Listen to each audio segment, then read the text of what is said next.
So we saw that there is a shadow root, but we haven't passed any content, so we haven't seen most of the other things in that slide. So if I uncomment this out, I'm passing content to the component, and now I'm passing shots to the title slot. I'm passing yay to the content slot, and a happy little John, because we have shots now, to the image slot. But I'm passing the shots string at the bottom. It doesn't use the slot attribute and a name of a slot, so this content will go on my default slot, which means that it'll go at the top. It doesn't matter where I pass it, it matters where the slot that it's going into is. So all of this content will end up in the default slot at the top. So I should see shots, my heading, and then happy little John. I have to hard reload because we're using an HTML file. And here we are. We have happy little John. If we look at our component now, we can see the content that I'm passing to the slots, and next to them there's a slot button. If I press the slot button, then I go directly to the slot that it's going into, and there's a reveal button in there, which will take me back to my slot. So now, if we look at my things we should have talked about slide, shadow root we talked about. We saw the slot and the reveal button. We saw that the slot and template tags are mounted, but the template tag is not displayed, and it has a document fragment inside it. But we need to talk about the shadow DOM and CSS, because some of you may have noticed that Happy Little John is a little bit bigger than Sad Little John. And that's because he's getting this 500 width decoration from my style sheet. So the content that I'm passing to my slot outside of the template tag has access to my style sheet. It's being affected by the CSS in my style sheet. Whereas the content inside my template tag only has access to the styling that I have inside the template tag. So if I comment this back out, whoop, and then I import my style sheet, what do we think? Is Sad Little John going to be big or small? Now that I'm importing my style sheet, big or small? Raise your hand if you think big. OK, raise your hand if you think small.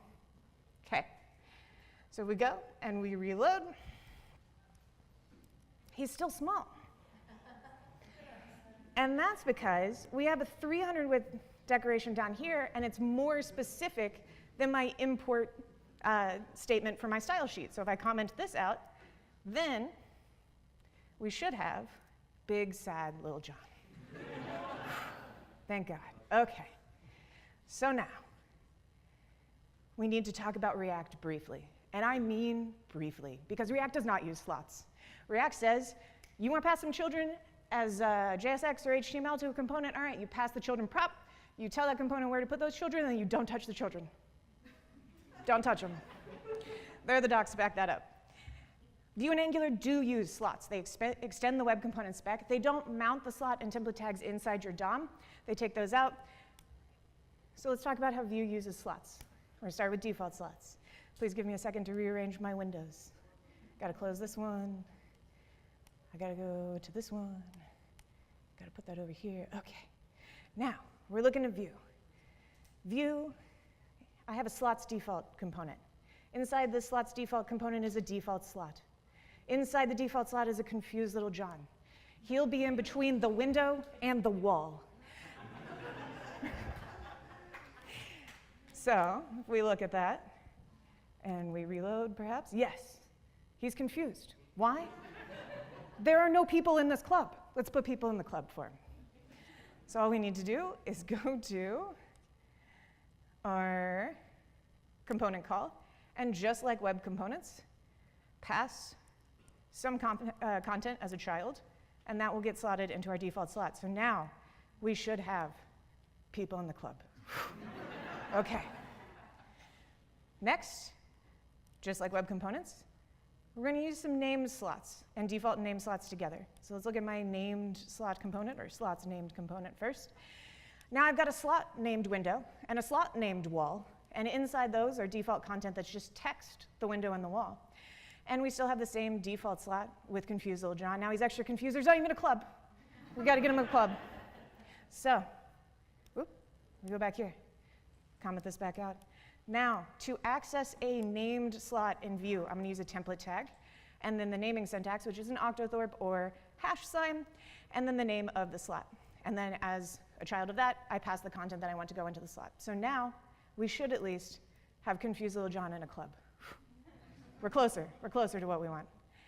Let's give him some people in that club so he doesn't have to be confused anymore. So, same example as web components. I am passing a piece of content for my default slot at the bottom. But we know that the people belong inside the club. So no matter what, no matter where the people are, they will end up inside the club in between the window and the wall. And they do. Now, when you're using default slots and name slots together, you can use the naming syntax for the default slot. Its name, and this may be a shock, is default. So, again, exact same example. The people are being passed at the bottom to the default slot, but the default slot is in between the window and the wall, so the people are in the club. Now, you said, we can also do this conditionally. So right now, I have a slots conditional component, and I'm using the naming syntax to access the slot named club, and then I have this v-if directive on this component. So this directive says, whatever you pass to me, I'm going to look at it, and if it evaluates to true, I'm going to mount this element and all of its children on the page. If it evaluates to false, I'm not going to do that. So right now I have it hard-coded to false, which means there is no content being passed to the slot named club. If I look at my component, I have that same v-if directive on the container, not the slot itself. That's what you should do. And it is using the slots attribute on the component to say, hey, is anything being passed to club? So basically, this is saying if something is being passed to club, which we know is people, so if there are people in the club, mount the club. If there are no people in the club, I don't even want the club. Don't mount it. Don't do anything with it. So we should have a blank page. But if we go back and we hard code to true instead, not true, 3, true, then we have people in the club. Everything's fine again. And Vue said, OK, that's great. We've done all the things that you can do with web components normally. But what if, when you were passing something to a slot in the parent component, you could access information that had been passed to that slot? We're going to call it scope slots. So if we go back, we have my slot scoped component. And I'm using the vslot directive on that component call to access slot props. What are slot props? Props that have been passed to my slots. So in my component, I have logic that's setting up a shot count, a message that will change based on the shot count, and a function that increments up my shot count. Within my component, I have a default slot that has access to the property number and the property message. Number is going to be my shot count, and message is going to be the message. And then there will be a button that's hooked up to that function, so when I click it, my shot count will increment up. So if I just mounted this component on the page, the only thing that would show up would be the button. But I am saying, hey, that information that's passed to that default slot, I want to display that too. So in the parent component, I'm deciding to use that information and how to display it. So we should have 3 lines of text and then a button that increments your shots up. And after 5, put your hands in the air, you're cut off. It's too many. We're done. But when you use scope slots, you have to use the naming syntax with your default slot if you're using default and name slots together. So I'm going to comment out my default slot and instead use a default slot wrapped in a heading and a slot named display. My default slot is getting number, and my display slot is getting message. So I have to say, I'm using the default slot, and then I want to access slot props. So the syntax is a little bit different. We're using the naming syntax. We're not using the vslot directive on the component, but we're still getting the same information. I should have 2 lines of text instead of 3, and thanks to Vite hot reloading, it saved my context, so it works the same as it did before. Now, I'm not going to show you that example again, because this is exactly the same. If you're like me and you're like, I don't want to access slot props and then dot property every single time, don't worry, JavaScript destructuring is here for you. You can just go ahead and say, hey, I just want the properties. I don't need to use slot props dot every single time. It works exactly the same. The example would look exactly the same. So if we put all of this together, we can do something that eliminates a thing we have to do in React all the time. All the time. When you get an array and you have to display it on the page, you have to write a map that creates your JSX, right? Well, with everything that we just went over, we can make a dynamic list component. The only job of this component is to take an array of some kind and then mount an unordered list element on the page, and then on a list element, I have this v-for directive. And that means it's going to iterate through every single item in the array and mount a list element for it. It's grabbing the ID from within that object in the array, and then to my slot named item, I'm passing that item. And I can access that in my parent component. So in my parent component, I've got a list of shots that the bar might have in the club. And I'm deciding how I want that displayed. So I've decided what the array is, how I want it displayed, and using the naming syntax, I access that item, and then grab the properties to display however I want. So we should see a beautiful list of shots. Great. Now, you can also kind of do the opposite, renderless components, which I've heard referred to as higher order components and smart dumb architecture. They don't render elements, they only render logic. So you could put whatever you want in that slot and have access to that logic using slot props. There's a guide on how to do it, because now we have to talk about Angular. Because, like many things in Angular, they said yes and many times.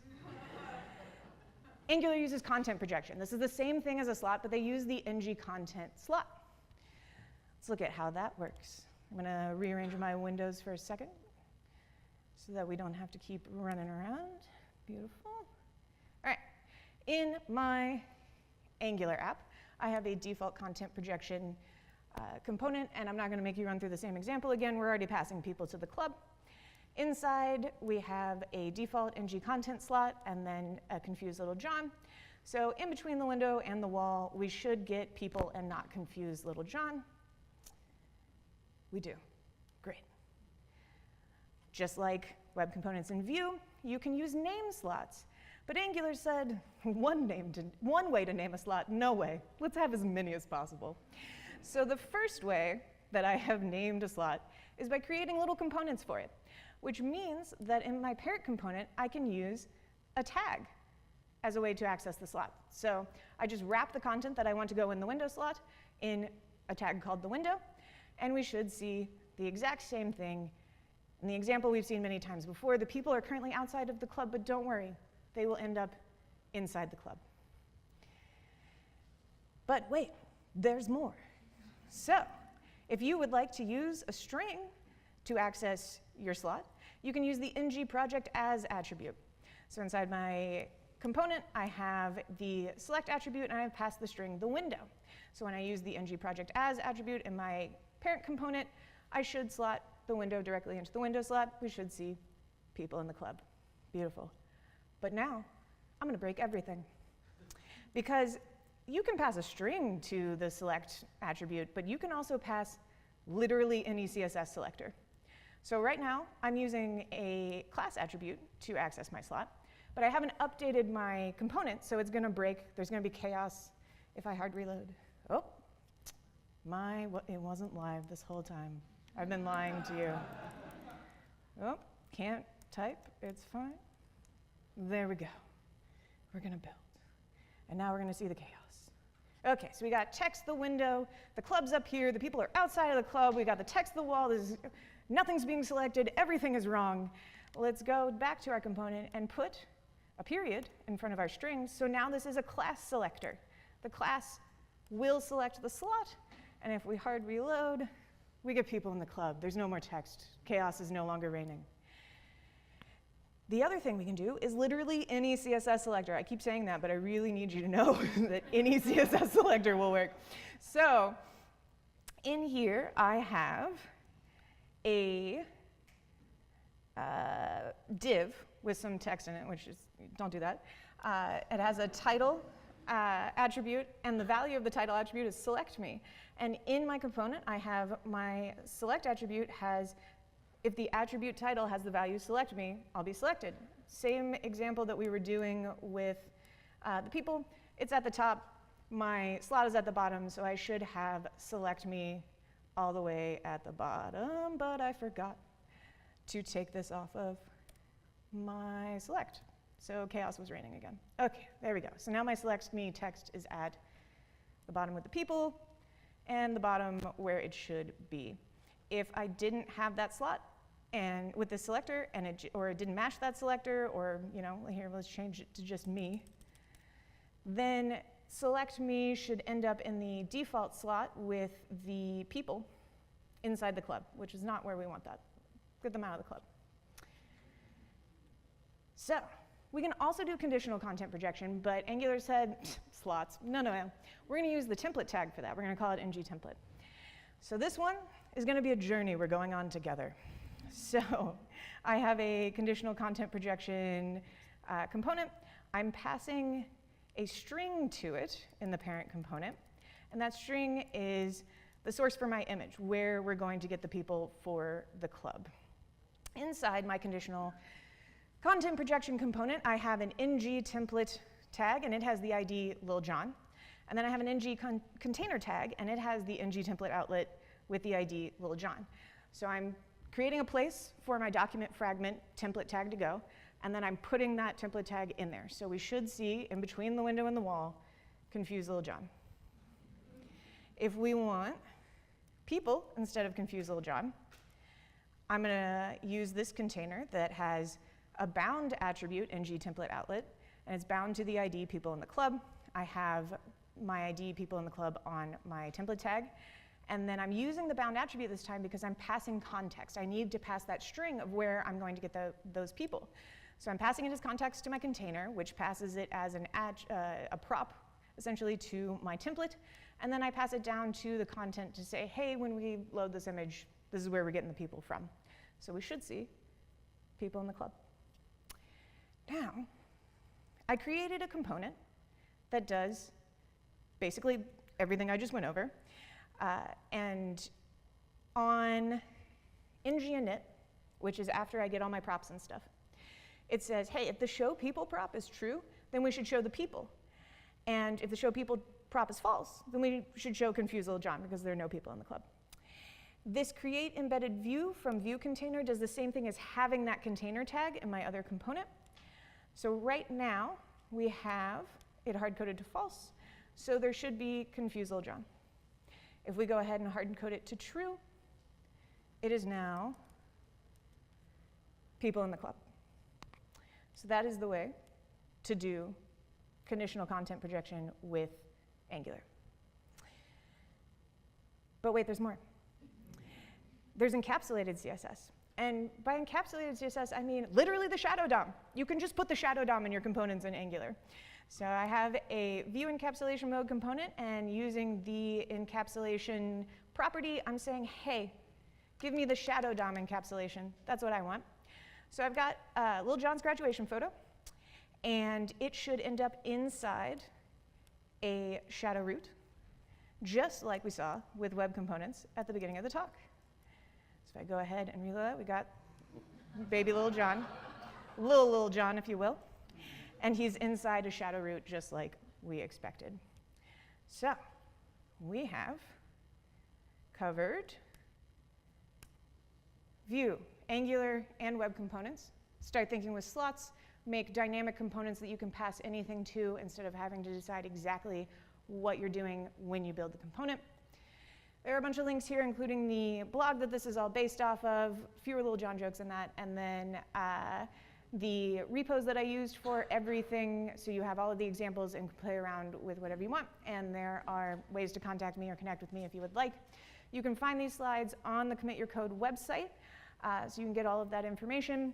And it looks like I have about 3 minutes before I have to go out in the call, so I'll take questions. I'll also take questions out in the hall. I'll give out stickers in the hall if you want them. But thank you for coming with me to the club. Yeah.